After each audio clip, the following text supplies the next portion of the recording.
अस्सलाम वालेकुम दोस्तों, हमारे चैनल में आपका स्वागत है। यहाँ आपको मिलेंगे रोमांचक, मजेदार और ज्ञानवर्धक वीडियोस।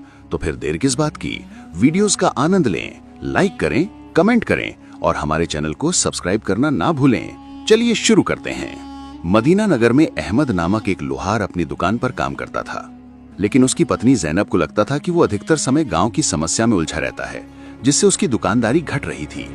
तुम दिन रात गांव की मुसीबतों को सुलझाने में लगे रहते हो और दुकान पर बिल्कुल ध्यान नहीं देते। क्या तुमने देखा है दिन ब दिन तुम्हारी दुकानदारी घट रही है? अब ये तुम्हारी गलतफहमी है जैनब। पिछले कुछ दिनों से ग्राहक ही कमा रहे हैं, तब क्या कर सकते हैं? तुम्हारी ज्यादा सोचने से कुछ नहीं होगा, वो भी केवल इस कारण कि तुम अपने काम को छोड़कर हमेशा दूसरों की समस्याओं में उलझे रहते हो। गाँव के लोग तुम्हें चतुर कहकर मूर्ख बना रहे हैं। तो तुम क्या चाहती हो कि मैं सब कुछ छोड़ दूं? तभी वहां गाँव का एक व्यक्ति आ पहुंचा। अरे अहमद भाई, जल्दी चलो, गांव के कुएं में एक बड़ा सा पत्थर गिर गया है और पानी बंद हो गया है और कोई भी उसे निकाल नहीं पा रहा है। सब लोग परेशान हैं अहमद भाई, जल्दी चलो। क्या पानी बंद हो गया है? चलो ठीक है, मैं आता हूँ।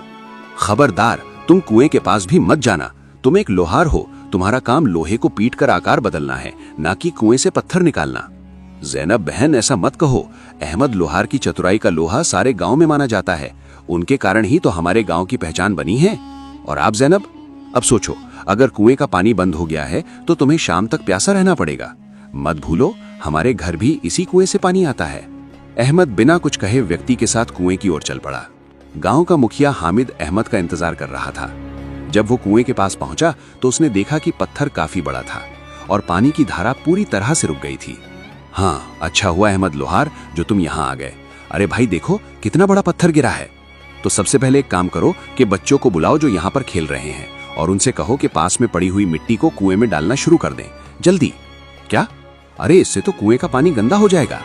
अहमद, मुखिया जी, कुएं का पानी तो बाद में भी साफ किया जा सकता है, लेकिन पहले ये जरूरी है कि पत्थर बाहर निकाला जाए, क्योंकि जब पानी ही गंद हो गया है तो ये तो एक बड़ी समस्या बन गई है ना। मुखिया ने बच्चों को बुलाकर उन्हें धीरे धीरे मिट्टी डालने का निर्देश दे दिया। कुछ ही समय में पत्थर ऊपर उठने लगा। कुछ घंटी बाद पत्थर ऊपर आ गया और अहमद ने अपनी लोहार वाली शक्ति का प्रदर्शन करते हुए पत्थर को बाहर निकाल दिया। गांव वाले अहमद की चतुराई देखकर हैरान हो गए। वाकई में अहमद, तू बड़ा चतुर है। तूने बच्चों से ही इतने बड़े पत्थर को निकलवा दिया, जबकि हम बड़े बड़े लोग यहाँ पे चुपचाप खड़े देखते रह गए। अरे सिर्फ थोड़ी सी समझ और मेहनत की जरूरत होती है, बाकी रास्ता अपने आप बन जाता है मुखिया जी। अहमद फिर से अपनी दुकान पर वापस चला गया और अपने औजारों को सही करने में लग गया। इधर गांव का जागीरदार अपनी हवेली में बैठा था कि तभी वहां उसका साथी इमरान आ पहुंचा। अरे जागीरदार, तुमने सुना आज अहमद लोहार ने कितनी आसानी से कुएं से पत्थर निकाल दिया? हाँ, सब पता है मुझे। अरे उस अहमद लोहार ने कुएं से बड़ा पत्थर निकाल दिया तो कौन सा 30 मार खां वाला काम कर दिया है? ये ससुरे गांव के मूर्ख लोग मेरी बात नहीं सुनते, सब उस लोहार की तारीफ करते हैं। अरे उसकी वजह से मेरी कई जमीनें भी हाथ से चली गई। अब जब भी किसी को कोई मुसीबत आती है तो वो अहमद लोहार के पास जाते हैं और पहले मेरे पास आते थे। जागीरदार, अहमद लोहार की चतुराई की वजह से ही तो गांव में उसकी इतनी तारीफ हो रही है। मैं नहीं मानता उसको चतुर बतुर, बड़ा आया चतुर बनने वाला। अच्छा ठीक है, चलो, तुमको यकीन नहीं होता ना, तो मैं कल ये बात साबित कर दूंगा कि वो चतुर नहीं है। कैसे जागीरदार? तो जाओ, कल गांव में ऐलान करवा दो कि जो कोई भी मेरे खेत में लगी जंगली झाड़ियों को बिना हाथ लगाए साफ करेगा, उसे इनाम मिलेगा। जाओ। अगले दिन इमरान ने पूरे गांव में ऐलान कर दिया कि जो व्यक्ति जागीरदार के खेत में लगी जंगली झाड़ियों को बिना हाथ लगाए साफ करेगा, उसे बड़ा इनाम मिलेगा। सभी गांव वाले ये सोचकर परेशान हो गए कि बिना हाथ लगाए झाड़ियों को कैसे साफ किया जा सकता है। अहमद लोहार अपनी दुकान पर लोहा पीटने का काम कर रहा था। तभी गांव का मुखिया वहां आकर उसे खबर देते हुए बोला, हाँ अहमद, क्या तुमने सुना कि जागीरदार ने क्या ऐलान किया है? वो सिर्फ तुम्हें नीचा दिखाना चाहता है, समझ लो ये बात। हाँ मैं जानता हूँ मुखिया जी, लेकिन मुझे इससे कोई फर्क नहीं पड़ता। अब जागीरदार की बातों का क्या ही कहना, आप तो जानते हैं कितना जलता है वो मुझसे।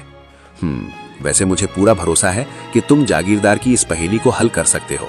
अच्छा सुनो ना, जाओ जाकर उसे साबित कर दो कि वाकई में तुमसे बड़ा चतुर कोई नहीं है। साबित करो। जागीरदार अपने खेत पर इमरान के साथ खड़ा था। गांव वाले वहां इकट्ठा थे। देखो देखो भैया देखो, ये अहमद लोहार भी अपनी लुगाई के पल्लू में शर्म के मारे छिपा बैठा है। ये काम करने का दिमाग नहीं है उसके पास। हाँ, तभी अहमद लोहार वहां आ पहुंचा। उसने गांव वालों की ओर देखकर बोला, सब लोग मेरी बात सुनो, झाड़ियों के चारों ओर सूखी लकड़ी और भूसा फैला दो। अच्छा, और फिर क्या करना है? फिर दूर से आग लगा देना। बस चलो जल्दी जल्दी करो। गांव वालों ने अहमद के निर्देशों का पालन किया। कुछ ही देर में झाड़ियों में आग लग गई और झाड़ियां जलने लगी। खेत पूरी तरह से साफ हो गया और किसी के हाथ भी नहीं लगे। जागीरदार ये देखकर बुरी तरह से चौंक गया। वो अहमद लोहार के पास जाकर बोला, मुझे तुम्हारी तारीफ करने का कोई मन नहीं है और ना ही तुम्हें मैं इनाम देना चाहता हूँ, लेकिन कुछ भी कहो, आज तुमने जो अपनी बुद्धि का प्रदर्शन किया है भाई, वाह वाह वाह, उसे देखकर सच में मेरा दिल खुश हो गया। बहुत बढ़िया, उत्तम। खलीफा यूसुफ, जो स्वयं को अत्यंत चतुर समझता था, अपनी पत्नी आयशा के साथ राजदरबार में बैठा था। उसके सामने कुछ राजदरबारी बैठे थे। खलीफा यूसुफ ने दरबार में बैठे हुए सभी दरबारियों से कहा, पूरे बगदाद नगर में हमसे चतुर और बुद्धिमान कोई व्यक्ति नहीं है। मेरे स्वामी बिल्कुल सही कह रहे हैं। अरे उनकी चतुराई देखकर ही तो मैंने विवाह करने की हामी भरी थी, और विवाह करने के बाद मैंने देखा कि वास्तव में मेरे पति की चतुराई का कोई तोड़ नहीं है। तभी एक दरबारी हिम्मत करके उठकर खड़ा हो गया और खलीफा यूसुफ से बोला, महाराज क्षमा कीजिएगा, लेकिन आपसे भी ज्यादा एक चतुर मनुष्य आपके ही राज्य में मौजूद है और उसकी चतुराई से आज तक कोई भी दूसरा पुरुष लोहा नहीं ले सका है। ये क्या बकवास कर रहे हो तुम? मैंने पहले ही कहा, महाराज क्षमा कीजिएगा, मैं कोई बकवास नहीं कर रहा, बल्कि ये सत्य है। आप चाहे तो और राज दरबारियों से पूछ सकते हैं जो डर की वजह से शायद आपके सामने बोल ना पा रहे हो। महाराज, उसका नाम है अहमद लोहार। वो बगदाद नगर के मदीना नगर का रहने वाला है। उसकी ही वजह से उसका गांव बड़ा प्रसिद्ध है और उसके बारे में बच्चे बच्चे की जुबान पर एक ही बात है कि अगर दिमाग का काम है तो केवल अहमद लोहार ही हल कर सकता है। ये सुनकर खलीफा यूसुफ की पत्नी आयशा बुरी तरह से क्रोधित हो गई। वो खलीफा यूसुफ से बोली, अगर सच में वो तुमसे ज्यादा चतुर है तो उसे हरा कर दिखाओ, तभी मैं मानूंगी कि तुमसे बढ़कर कोई चतुर मनुष्य इस संसार में नहीं है। ये सुनकर खलीफा यूसुफ का गुस्सा और भड़क गया। वो तुरंत सैनिकों की ओर देखकर बोला, तो ठीक है, जाओ जाकर अहमद लोहार को तुरंत महल में बुलाकर ले आओ। उसे महल के अंदर प्रवेश मत करने देना, हम उसका इंतजार महल के बाहर ही करेंगे। जाओ। सैनिक तुरंत वहां से चल पड़े। खलीफा यूसुफ और आयशा महल के बगीचे में खड़े हो गए। बहुत देर बाद सैनिक अहमद लोहार को लेकर आ पहुंचे। तो तुम ही अपने गांव के सबसे चतुर लोहार हो, क्यों? नहीं नहीं, बिल्कुल नहीं महाराज, मैं तो अपने आप को साधारण लोहार मानता हूँ। चतुर तो लोग कहते हैं मुझे तुम क्या मूर्ख समझते हो? अपनी चिकनी चुपड़ी बातों से अगर तुम्हें लगता है कि मैं तुम्हें ऐसे ही जाने दूंगा तो ये तुम्हारी गलत सोच है, क्योंकि अगर इस संसार में कोई सबसे ज्यादा चतुर है तो वो केवल हम हैं। हम। अब सुनो, मेरी 3 बातें ध्यान से सुनो। पहली बात, तुम्हें बिना पांव हिलाए महल के फाटक तक पहुंचना होगा। दूसरी बात, बिना बोले मुझे ये समझाना होगा कि तुम मेरे सामने सर झुकाते हो या फिर नहीं। और तीसरी बात, सबसे अहम, तुम्हें बिना हाथ लगाए मेरे शाही घोड़े की नाल ठीक करनी होगी। चलो करके दिखाओ, साबित करो अपनी चतुराई। खलीफा यूसुफ की बात सुनकर सभी दरबारी एक दूसरे के चेहरे को देखने लगे। एक दरबारी दूसरे दरबारी से आहिस्ता से बोला, लगता है आज तो अहमद लोहार फंस गया। खलीफा यूसुफ ने इसे बुरी तरह से फंसा दिया भैया। हाँ, लेकिन अगर अहमद लोहार ये मुश्किल सवाल हल नहीं कर सका तो फिर क्या? मैं खलीफा यूसुफ को अच्छी तरह से जानता हूं। तुम देखना, कुछ देर बाद वो जरूर कहेगा, अगर तुम इन तीनों मुश्किल कामों में से कोई भी काम करने में असफल हुए तो तुम्हें दी जाएगी सजाए मौत। और हाँ, अगर तुम इन तीनों मुश्किल कामों में से किसी भी काम को करने में असफल हुए तो फिर तुम्हें दिया जाएगा मृत्यु दंड। तैयार रहना। बिल्कुल महाराज, लेकिन अगर मैं करने में सफल हो जाता हूं तो फिर मुझे क्या मिलेगा? ये सुनकर खलीफा यूसुफ पूरी तरह से आश्चर्यचकित होकर बोला, मैं तुम्हारी बुद्धिमानी और चतुराई का लोहा मान जाऊंगा। महाराज, मुझसे ज्यादा बुद्धिमान तो आप हैं, लेकिन महाराज अगर मैं तीनों मुश्किल कामों को करने में सफल हो गया तो मुझे इसके बदले में 10,000 सोने की मुद्राएं इनाम में चाहिए। अगर आप दे सके तो बताइए। ठीक है, हमें मंजूर है। अहमद लोहार तुरंत एक सैनिक की ओर देखकर बोला, सैनिक एक काम करो, 2 लठ लेकर आओ। जाओ। सैनिक तुरंत 2 बड़े बड़े लठ लेकर आ गए। अहमद लोहार उन दोनों सैनिकों से बोला, अब एक काम करो, इन दोनों लट्ठों को कसकर पकड़ लो। उन 2 सैनिकों ने लट्ठों को कसकर पकड़ लिया। अहमद उन लट्ठों पर बड़ी ही चालाकी से लेट गया और बोला, अब इन्हें महल के फाटक तक ले चलो, आराम से चलना, चलो चलो चलो। दोनों सैनिकों ने ऐसा ही किया। अहमद लोहार बीच बीच में बिल्कुल नहीं हिलता। कुछ ही देर में वो फाटक में पहुंच गया। ये देखकर खलीफा यूसुफ आश्चर्य में पड़ गया और अहमद के पास जाकर बोला, हाँ ठीक है, चलो, तुमने पहली मुश्किल तो कामयाबी से हल कर ली, अब दूसरा काम करो। बिना बोले मुझे समझाओ कि तुम मेरे सामने सर झुकाते हो या फिर नहीं। अहमद लोहार ने तुरंत अपनी पगड़ी उतारकर खलीफा यूसुफ के पैरों के पास रख दी और सिर झुकाकर मुस्कुराने लगा। खलीफा यूसुफ समझ गया कि अहमद बिना बोले ही उसे सम्मान दे रहा है। इस तरह अहमद लोहार ने बिना बोले ही खलीफा यूसुफ को अपनी बात समझा दी। खलीफा यूसुफ बुरी तरह से क्रोधित हो गया और अपने गुस्से को शांत करते हुए बोला, ठीक है, ठीक है, ठीक है, चलो अब तीसरा काम करो, बिना हाथ लगाए शाही घोड़े की नाल ठीक करके दिखाओ, चलो। अहमद लोहार तुरंत एक सैनिक से बोला, सैनिक भैया एक काम करो, जाकर भट्टी में से गर्म की हुई लोहे की चादर लेकर आओ, जाओ। सैनिक ने तुरंत उसके आदेश का पालन किया और अहमद लोहार ने लोहे की चादर को घोड़े के खुर के नीचे फैला दिया। घोड़ा जैसे ही गर्म की चादर पर चढ़ा, नाल अपने आप चिपक गई और घोड़ा भी नहीं बितका, और इस तरह बगैर हाथ लगाए उसने नाल को सुधार दिया। अहमद लोहार ने तीनों मुश्किल कामों को बड़ी चतुराई से हल कर दिया। दरबारी हक्के बक्के रह गए और खलीफा यूसुफ का चेहरा उतर गया। तभी आयशा खलीफा यूसुफ से बोली, अब तो मुझे भी मानना पड़ेगा कि असली चतुर यही है, उसने वाकई अक्ल से काम किया है। अब तक मैं आपको इस संसार का सबसे चतुर मनुष्य मानती थी, लेकिन अब मैं अहमद लोहार को मानती हूँ। यहाँ से चले जाओ लोहार, इससे पहले कि हम तुम्हें मरवा दें। तुम्हें कोई इनाम नहीं मिलेगा, और सुनो, तुम्हें 1 हफ्ते के भीतर इस राज्य को छोड़ना होगा, जाओ। अहमद लोहार समझ गया कि खलीफा यूसुफ उस पर अत्यधिक क्रोधित हो चुका है। वो जानता था कि इस समय कुछ भी कहना उसकी मृत्यु का कारण बन सकता है, इसलिए वो चुपचाप वहां से चला गया। खलीफा यूसुफ अपनी पत्नी और दरबारियों के साथ महल के भीतर चला गया। अगले दिन खलीफा यूसुफ दरबार में अपने सिंहासन पर बैठा था। तभी एक पीर दरबार में आ पहुंचा। उसके हाथ में एक पक्षी था। महाराज, मेरे पास एक जादुई पक्षी है। ये किस प्रकार का पक्षी है पीर महाराज? महाराज, ये पक्षी मुझे तिब्बत पर्वतों में मिला था। मैंने इसे अपनी साधना से अपने वश में कर लिया है। मैं इसे आपको भेंट करना चाहता हूँ। ये पक्षी केवल उसी का कहना मानता है जो इसके प्रश्नों का सही उत्तर दे दे, और इस राज्य में तो केवल आप ही हैं जो सबसे चतुर और बुद्धिमान हैं। खलीफा यूसुफ पीर की बात सुनकर चौंक गया। ठीक है, तो अपने जादुई पक्षी से कहो कि वो हमसे प्रश्न पूछे। तो बताओ, एक राजा और एक भिखारी दोनों एक ही सपना देखते हैं, तो सुबह किसका सपना सच होगा? ये तो बड़ा ही आसान है। राजा का सपना सच होगा, क्योंकि उसका भाग्य और उसकी इच्छाएं भिखारी से अधिक शक्तिशाली होती हैं। गलत जवाब। सपना ना तो राजा का होता है ना भिखारी। सपना केवल मन का खेल होता है। वहां ना सत्ता चलती है और ना गरीबी। अचानक वहां तेज धुआं फैल गया और पक्षी एक भयंकर राक्षस के रूप में प्रकट हो गया। ये देखकर खलीफा यूसुफ बुरी तरह घबरा गया। मूर्ख राजा, इस राक्षस को एक दरवेश ने श्राप दिया था कि ये किसी ऐसे राजा से प्रश्न पूछेगा जो स्वयं को चतुर समझता हो, और यदि वो राजा गलत उत्तर देगा तो वो श्राप मुक्त हो जाएगा और मेरा साथी बन जाएगा। और सुनो, मैं कोई पीर वाधु नहीं, मैं एक जिन हूं, जिन। राक्षस से बोला, खलीफा यूसुफ की पत्नी को उठा ले आओ, जाओ। राक्षस ने आयशा को पकड़ा और दोनों पल भर में गायब हो गए। ये देखकर खलीफा यूसुफ का चेहरा पीला पड़ गया। वो भय से कांप उठा। मूर्ख राजा, मैं तुम्हें 1 हफ्ते का समय देता हूं। राज्य छोड़ दो और इसे मेरे हवाले कर दो, और यदि ऐसा नहीं किया तो तेरी पत्नी को मार दिया जाएगा और राज्य के सभी लोग मेरे राक्षस द्वारा मार डाले जाएंगे।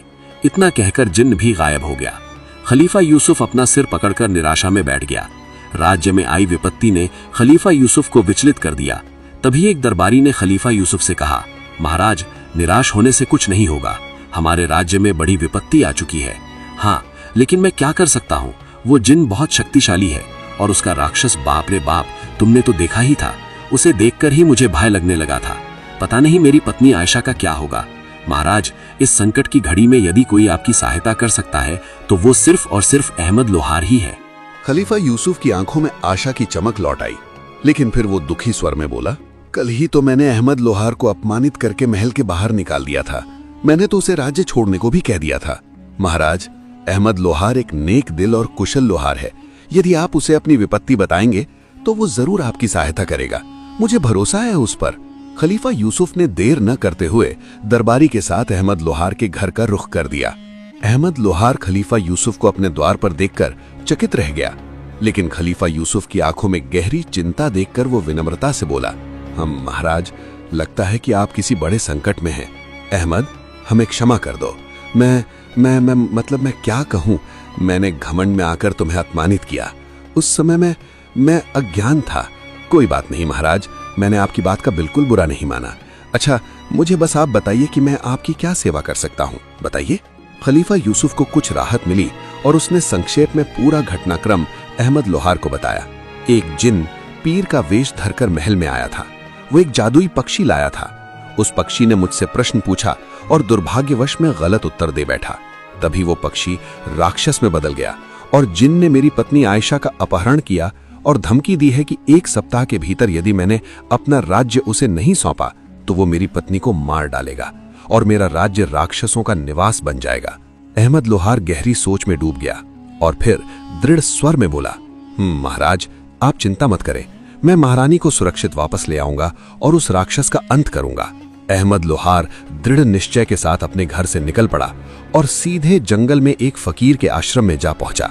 अहमद ने फकीर को पूरी घटना विस्तार से बताई। फकीर ने आंखें बंद कर ध्यान किया और फिर शांत स्वर में कहा, हाँ अहमद लोहार, वो जिन असल में एक काला जादूगर है जिसने अपनी काली शक्तियों से एक राक्षस को वश में किया था, परंतु एक सिद्ध साधु ने उस राक्षस को एक पक्षी के रूप में कैद करके उसकी शक्तियां सीमित कर दी थी। दुर्भाग्य से मूर्खता में खलीफा यूसुफ ने उस राक्षस को मुक्त कर दिया। अहमद लोहार ध्यान से फकीर की बात सुनता रहा। जिन और राक्षस दोनों एक दूसरे से जुड़े हुए हैं। यदि उनमें से एक भी नष्ट होगा तो दूसरा भी समाप्त हो जाएगा। परंतु अहमद, ध्यान रखना, राक्षस को तुम अपने बल से नहीं हरा सकते, उसे केवल तुम्हें अपनी बुद्धि से हराना होगा। राक्षस स्वयं को अत्यंत चतुर समझता है। जैसे जैसे तुम अपनी चतुराई से उसे हराओगे वो कमजोर पड़ता जाएगा और जब उसका दर्प टूटेगा तो वो जलकर राख हो जाएगा। उसके नष्ट होते ही जादूगर भी समाप्त हो जाएगा। समझ गए? अहमद लोहार पूरी तरह तैयार हो गया। अहमद लोहार फकीर के निर्देशानुसार गुफा की ओर बढ़ चला। गुफा में कदम रखते ही उसके सामने राक्षस प्रकट हो गया। मूर्ख, तू अपने आप को बहुत बड़ा बुद्धिमान समझता है। इस संसार में मुझसे अधिक चतुर कोई नहीं है। मैंने खलीफा यूसुफ जैसे महारथी को धूल चटा दी तो तू किस खेत की मूली है? तभी वही जिन भी वहां प्रकट हो गया। अच्छा, तो तू वही लोहार है अहमद लोहार, जिसकी चतुराई के चर्चे दूर दूर तक फैले हुए हैं, क्यों? हाँ, मैं वही अहमद लोहार हूं। अब फैसला करो, बल से लड़ोगे या बुद्धि से? अगर बल से लड़े तो मैं हार जाऊंगा और तुम सिद्ध कर दोगे कि तुम मूर्ख हो, लेकिन अगर बुद्धि से लड़ोगे तो शायद मैं तुम्हें अपना लोहा मनवाने पर मजबूर कर दूंगा। बोलो।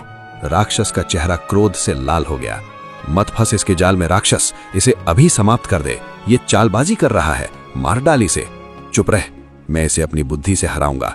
मैं भी राक्षस हूं और राक्षस एक मनुष्य से कम नहीं हूं। लेकिन ईश्वर ने बुद्धि तो केवल मनुष्य को ही दी है ना? राक्षस बौखला उठा। उसने चुनौती देते हुए कहा, ठीक है, अगर तू मेरे 2 प्रश्नों का सही उत्तर देगा तो मैं मान लूंगा कि तू मुझसे अधिक बुद्धिमान है। बोल। अरे पागल हो गया है क्या? अगर इसने सही उत्तर दे दिया तो तू और मैं दोनों जलकर राख हो जाएंगे। दिमाग खराब हो गया क्या तेरा? बकवास बंद कर, नहीं तो सबसे पहले मैं तुझे भस्म कर दूंगा। चुप हो जा, अब कुछ मत बोलना। जिन भयभीत होकर चुप हो गया। अहमद लोहार मुस्कुराया। राक्षस ने पहला प्रश्न पूछा। हाँ तो सुन, पहला प्रश्न है, ऐसा कौन सा जीव है जो जन्म लेते ही अपने माता पिता से बड़ा हो जाता है? बड़ा आसान है, पहाड़। जब पहाड़ बनते हैं तो वो धरती यानी कि अपनी जननी से भी ऊंचे हो जाते हैं। राक्षस चौंक गया। उसकी आंखों में पहली बार भय की हल्की झलक थी। उसने दूसरा प्रश्न दागा। दूसरा प्रश्न है, वो क्या है जो जितना खाली होता है उतना ही भारी लगेगा? दिल। जब दिल खाली होता है यानी कि दुख से भरा होता है तो वो सबसे भारी लगता है। राक्षस एक क्षण के लिए सन्न रह गया। वो कांपने लगा। नहीं नहीं नहीं नहीं, मैं अपने आप को कमजोर क्यों महसूस कर रहा हूं? अरे अरे अरे, ये क्या हो गया? अरे अरे अरे अरे, मूर्ख, तूने अपनी शक्ति स्वयं अपने हाथों से समाप्त कर दी। राक्षस के शरीर से धुआं उठने लगा।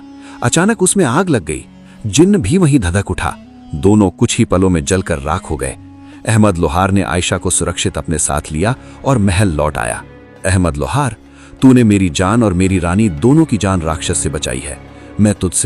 मैं तुझसे क्षमा मांगता हूं।